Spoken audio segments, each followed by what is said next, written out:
সম্মিলিতভাবে এই প্রার্থীকে বিজয়ী করব ইনশাআল্লাহ।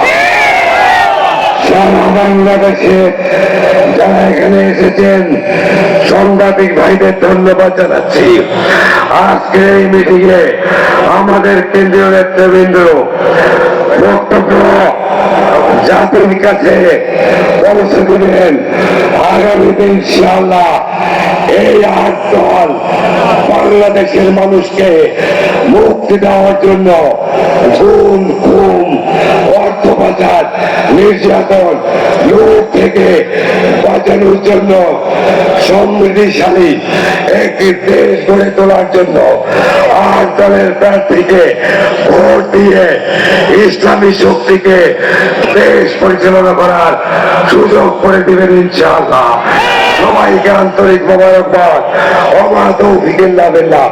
নারায়ে তাকবীর, নারায়ে তাকবীর।